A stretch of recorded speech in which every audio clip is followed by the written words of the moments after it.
Welcome to Hood Champion Boxing and Sports.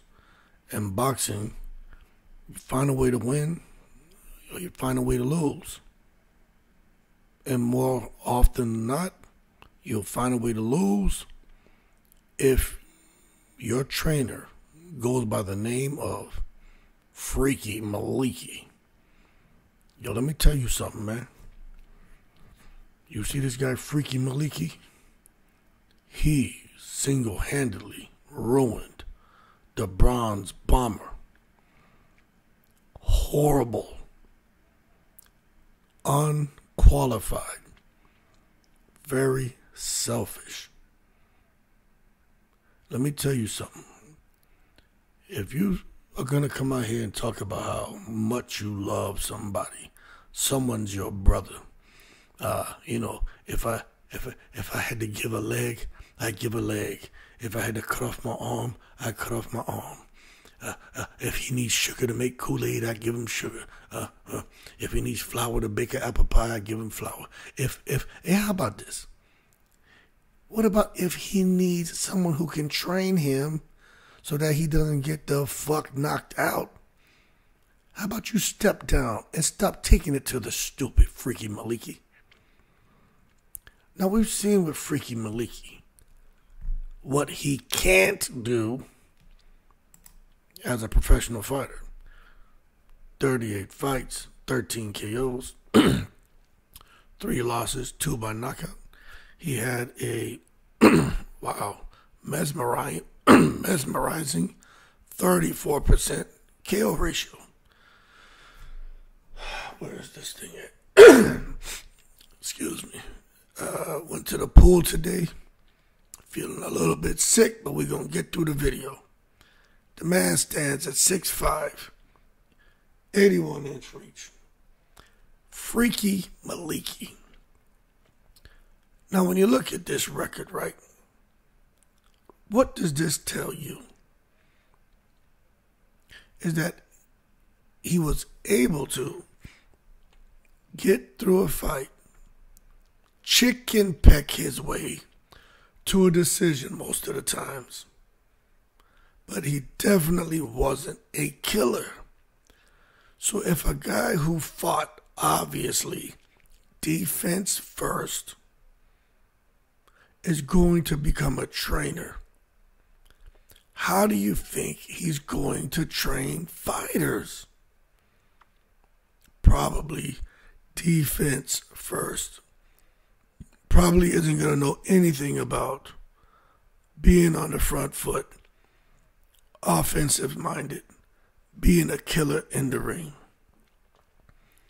Now, you may say, well, yo, Hood Champion, hold your horses, and let's not take it to the stupid. To that I say, screw you, subscriber. I know what I'm talking about. But hey, you don't believe me? Well, let's just take a look at a few things here. Let me go ahead and slide this over.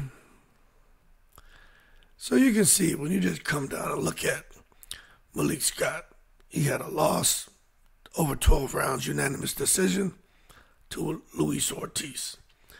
Then he won a unanimous decision. Then he lost by KO, right? First round. Who could that have been to? Deontay Wilder. How about that? He lost to Deontay Wilder. What do you think about that now, huh? Nobody find that odd that he lost to Deontay Wilder? The other thing to pay attention when it comes to Deontay Wilder, look at how much Deontay Wilder weighed. 238 pounds. Look at how much Deontay Wilder is weighing right now. 213. That doesn't make you say, First round KO. And as you go down and you take a look at the rest of his fights, he happened to get a TKO there. He lost by TKO. Won by TKO. Decision. Goddamn. So now you get the idea. Let me tell y'all, Freaky Maliky, he never took any damage in his boxing career. He's very proud to say, I'm here today, cognitively going strong, reading, writing, pretending to be a philosopher, pretending to be a boxing historian, pretending to be a goddamn qualified trainer. But my boy, as much as he was worried about himself, his health, and making sure he didn't take damage in a fight, he has not made that a priority for Deontay Wilder. He's got in here into a situation with Deontay Wilder and thought it was going to be a turnkey operation to where he, as the city slicker he is, fast talking, smoking, no joking, whatever shit Ric Flair used to say, I don't know, you finish it. That's what Malik Scott thought he could do. Realized he done got himself in over his head. Instead of having the decency as a quote-unquote brother to Deontay Wilder to say, look, man, maybe we should bring someone in to help out. Because when they fought Tyson Fury in that first fight, that was their first fight together.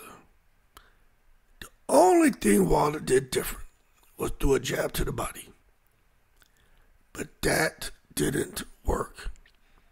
And when Malik Scott came out after that third fight with Tyson Fury, his first time working with Wilder, when he said, I was telling Wilder to do this, to do that, but Tyson Fury had an answer. We did some good things. Tyson Fury just did great things. And that's why we lost. When he said that, I said, hey, you hold your horses. And don't take it to the stupid. My man, Wilder's in there fighting for his life against Tyson Fury, who at the time was the Gypsy King, the lineal Gypsy lineal. I beat him fair and square. I took me vitamins. Wilder doesn't want to give me my credit. That guy. Right then, this man just told us that Wilder's in the ring, fighting for his life, and coming back to the corner, looking for advice, what to do. And no matter what Freaky Maliky told him, it wasn't going to be good enough because Freaky Maliky's boxing IQ is nowhere near Tyson Fury's. So Wilder was screwed. Right then, Freaky Maliky, if he really cared about Wilder, and at the same time, if Deontay Wilder was real with himself, he would have said, look, bro, you can stay on. But how about I bring somebody else in to help us out, another set of eyes? Because that just wasn't the answer. And you know what? Word on the street is, sound like there was a possibility of bringing someone on, but Wilder went inactive.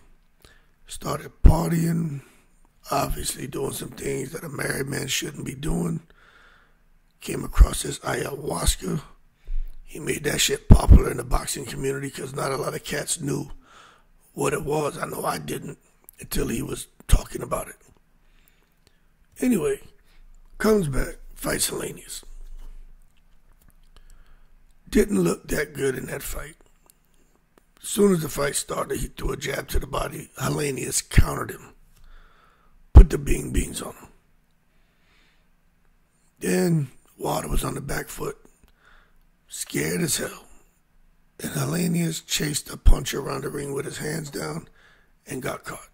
Stupid. And as a result, freaking Maliky, maybe in Wilder's mind was like, okay, maybe this stuff this man is teaching me is working. But Wilder didn't do nothing spectacular. Freaking Maliky telling the world how Wilder is now able to knock people out off the back foot. No, not people. Helenius. And Helenius obviously doesn't have the best jaw because he and Karnacki beat a pound of flesh out of each other. The same way Tyson Fury and Deontay Wilder beat a pound of flesh out of each other. Because you saw when AJ fought Helenius, once AJ really decided, I'm going to touch him, he short-fused Helenius. Anyway, that was probably the worst thing that could have happened. Then Wilder disappears, and everything just falls apart in that man's life. Comes to fight Joseph Parker. Malik Scott has been nothing but a public relations specialist for Deontay Wilder. And that's the title he should have received. That's the role he should have played. Not manager, not promoter, not trainer. Should not even have been allowed in the goddamn gym, if you ask me. But he come out here trying to wear all these hats, being a goddamn politician, instead of really focusing on being a great trainer. But if he can't wait to tell people that Deontay Wilder's this and Deontay Wilder's that, he's a violent man, he's a this. I mean, I gotta talk to him, he's this, he's a hardest puncher, he's the this, he's the that, he's the, hey, yo, hold your horses. Stop taking it to the stupid. Because all those things you were saying about Wilder, yes, he was that until you came into the picture and ruined Deontay LaShawn Wilder. You see that bronze medal he got, the multiples of millions of dollars that he got, that statue that Wilder got, Malik Scott don't have a goddamn thing to do with that. That's Mark Breland. That's Jay Diaz. That's Deontay Wilder and that team. But you see this embarrassment that Deontay Wilder has, this lack of confidence that he has, this fragile skill set that he has, this denatured right hand that he now has, this super frail physique that he now has. Yeah. This shit he developed and acquired underneath Malik Scott. And I'm just calling it like I see it. So for anyone saying, you're just a Wilder fanboy, you're just a Wilder fanboy, you're crying, oh, he's crying. No, it ain't that. I just like what Wilder said, why he came to the sport of boxing at 20 years old for his daughter. She's a big girl now, she's a grown woman. So that registers with me. But to see him come to the sport, concerned about his daughter's health, wanting to be able to provide and handle them doctor bills, and he still knew the price of milk. To worry about his daughter and what she was going through. To come into the sport, to achieve what he achieved, and then for now, his daughter and everyone else to be worried about Deontay Wilder's health. That shit pisses me off, I ain't gonna lie, I don't like that. And to see that this guy don't care enough to take a deep breath and say, yo, let me throttle back and get somebody in here to help us out. And by the way, party people, what happened? Somebody tell me. What happened to Jay Diaz? It's like Daniel Dubois is out here in boxing and his nuts dropped. And it's like Jay Diaz, his nuts have fallen off. ever since freaking Maliky coming to the picture. What the hell happened? I mean, okay, Mark Breland's gone. I get it. He's not coming back. I get it, okay? Boo-hoo. It is what it is. But goddamn JD is... Why isn't JT... Why doesn't he have a voice? Why isn't this man out here advocating for Deontay Wilder to get back to the basics, to do the things that they were doing to get him to the point to where he became a WBC champion? I'm telling y'all right now, this isn't good. And to see Malik Scott, he's more worried about himself. He never got this much shine in his professional career. His whole pro career, this man never got any shine. He was kind of respected for being a, glorified sparring partner. But he wasn't respected for what he did as a professional fighter. I think some people liked him because of the personality. He seems like a likable guy. But that don't have shit to do with being a great trainer. He's not qualified. He's probably good for the amateur circuit. To take some kids who are kind of running around the neighborhood, start a little gym, develop them, and he could probably take and develop those kids into amateur champions and champions at a professional level. Because then he would have gotten experience, and then he probably would have, in my opinion, become more qualified to really take those kids to the next level. But he jumped in over his head. And unfortunately, he may have hurt himself to ever have an opportunity to work with a professional boxer again. Because I tell you what, if I was a professional boxer, and I know what Deontay Wilder was known for and what he was doing before freaky Maliky got in the picture, and to see what's going on with him now, I would haul ass if freaky Maliky came sniffing around him, the cigar, the glass of yak, butt naked on OnlyFans. I'd be like, hell no, that guy would never come in this training camp. You know what I'm saying? Wouldn't work.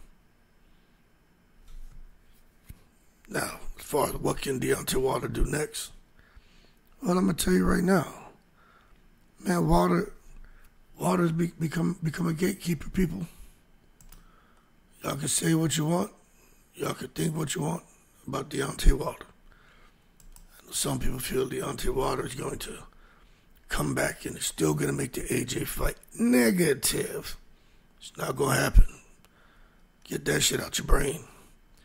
You feel like Deontay Wilder is going to come back and maybe he's going to have the rematch with Parker. Negative. Not going to happen. Matter of fact, let's just look at it together. Okay. This right here. Deontay Wilder. His coach, Freaky Maliky. It would have been nice to see Wilder fight Usyk. Don't think that'll ever happen. Wilder and Fury, a fourth fight. Sound like that's something Fury wanted, something Wilder wanted. Don't think it'll ever happen. Wilder and AJ, that's the biggest disappointment in boxing history next to Lennox Lewis-Riddick Bowe. Will never happen. Wilder and Parker rematch won't happen. Wilder Caballel could happen because Caballel is looking to get another big name on his resume, and I think he would beat Wilder right now because Wilder is reluctant to let his hands go thanks to Freaky Maliky. Zhilei Zhang, he moving up the ladder. He ain't reversing. He felt a little bit of Wilder's power. He like, nah, I don't want to go through that shit again. The first 4 rounds were stressful for Zhang because he didn't want to get hit. Flip Hrgovic Wilder. The fight could happen, but Hrgovic lets his hands go too much. And Wilder would get hit and get caught because Hrgovic has long arms too. Jared Anderson, he too busy out here trying to gangbang and join the goddamn rap group NWA, so I don't know what he's doing, but I would think he would beat Wilder too. Wilder should get him, but if he ain't throwing his hands, Anderson would beat him. Joe Joyce, I think Wilder would get him. Dubois, right now I think Dubois gets him. But when you just look at that, isn't it sad that Deontay Wilder, whose face we've always seen in the rack and stack for being in the top 10 as far as the elite heavyweights, to see that he's about to drop out now? That's crazy. Luis Ortiz is gone. Andy Ruiz is gone. Now Wilder's gone. But when you come and take a look at who else Wilder could possibly face, well, I'm going to tell you, realistically, probably an F.A. Ajagba, Jared Anderson, Caballel, maybe he could fight Fabio Wardley if he can get through Frazier. Otto Wallen's possible. Arslanbek Makhmudov is possible. Maybe Luis Ortiz again. You got Kubrat Pulev, Dillian White. Dillian White could be the fight for Wilder. But you see what happened right there? Wilder was in the upper echelon, which meant he was getting upper echelon paydays. Now he's been demoted to more of a D, C- level fighter. Thanks to freaking Maliky. Because he made Deontay Wilder fight like him. A D/C- type fighter. 34% KO ratio. Defensive minded. He turned a lion into a pussycat. Wilder no longer roars. He meows. Meow, meow, meow, meow, meow, meow. Ruined him. I'll tell you what. The only way Wilder can get his roar back, the only way he can do it, is to, one, get rid of freaky Maliky as your trainer. I'm not saying stop being friends with him and all that. No, obviously there's a true friendship there. But get rid of him and just keep him as a friend. He made a few million off of your name, the money he didn't make while boxing. And goddamn, bring somebody else who can help you. Get about 3-4 fights against some goddamn C-level fighters, just like Joshua did. Joshua got himself on a nice run. Jermaine Franklin, Robert Helenius, Otto Wallen, Francis Ngannou. And now Joshua's back at the top of the world. Everybody, even me, I ain't gonna lie, AJ is back. Because he's looking good, he has his confidence, and he needed the right trainer and the right fights to get him there. Freaking Maliky, you're supposed to be this man's friend and the trainer, right? After that Parker loss, you tell me you didn't try to discourage Deontay Wilder or dissuade this man from taking goddamn Zhang fight? Who fought Zhang? Fury didn't fight Zhang. Usyk didn't fight Zhang. AJ didn't fight Zhang, or they fought him as an amateur. Joyce fought him.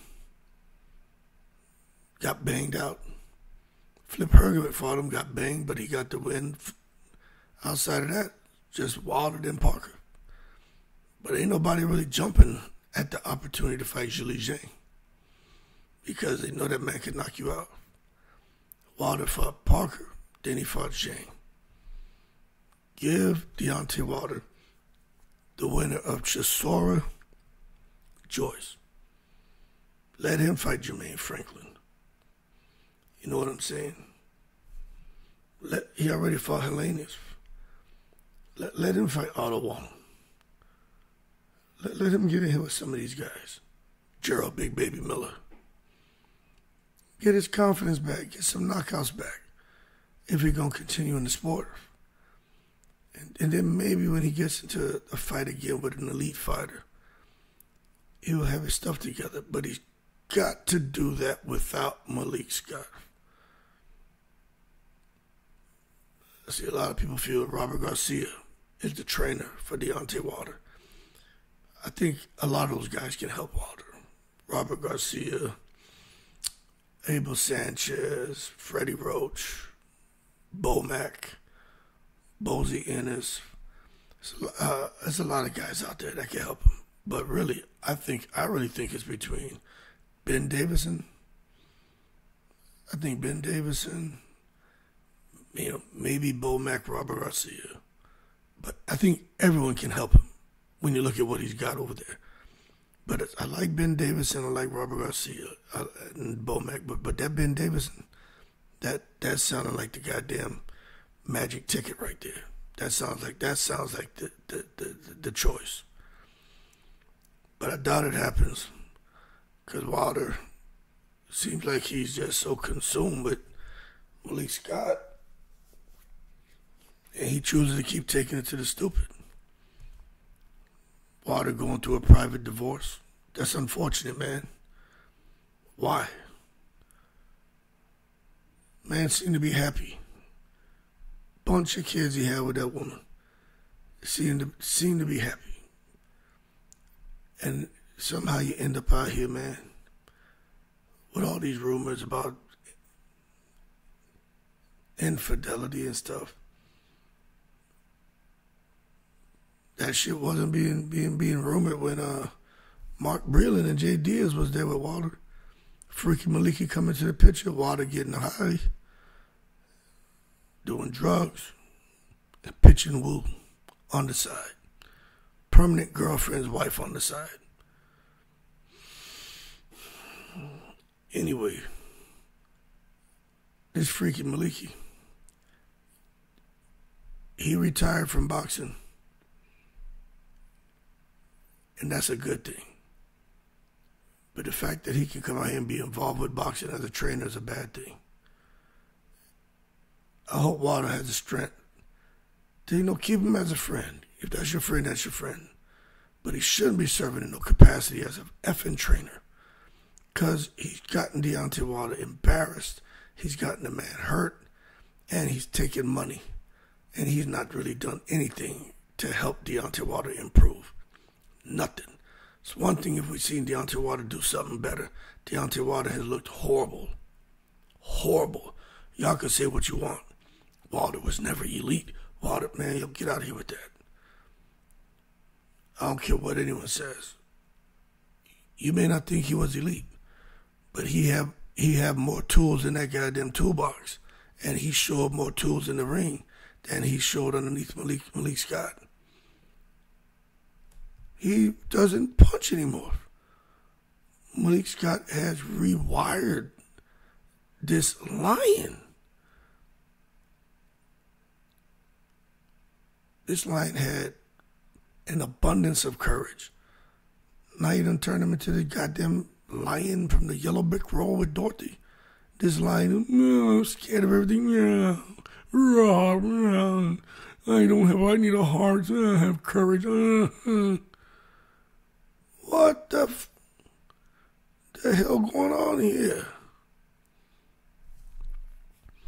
Anyway, y'all keep cool. Shout out to the veterans, 7 continents.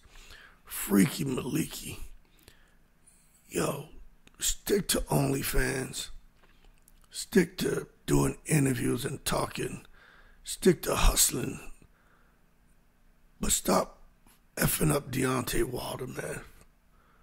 Because I don't like seeing it.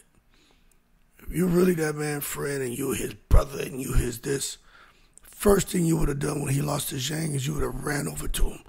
First thing you did was run over to the other corner to politic. I don't care if you knew the guy. You hugged him and kissed him up.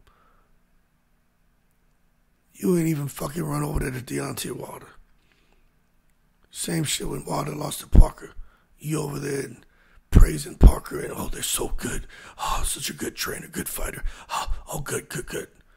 It's like, what the fuck is wrong with this guy? I wouldn't be saying shit. I'd be like, congrats to them, hats off to them. Maybe that's it. I'd be all about my fighter. I'm telling you, Malik Scott don't care. And I think when Wilder finally realizes it, he's going to be hurt. Because he care about that dude. I don't care what y'all say. That's really how I feel. But it's just my opinion. I ain't speaking facts. I'm just giving you my 2 cents. But anyway, maybe Wilder just needs to retire. Maybe that's what he needs to make sure he doesn't get back in the ring with Malik Scott as a trainer. Because for some reason, like Malik Scott, he talk about Mark Breland with a bottle and somebody put the juju in his bottle. Malik Scott put the goddamn juju on him. Because he can't seem to get rid of him, to shake him. Like, what? I don't know what the connection is or the obsession is with freaky Maliky. I don't understand why he can't just purge him from his goddamn life. Like, get rid of him. Anyway, I'm in the breeze.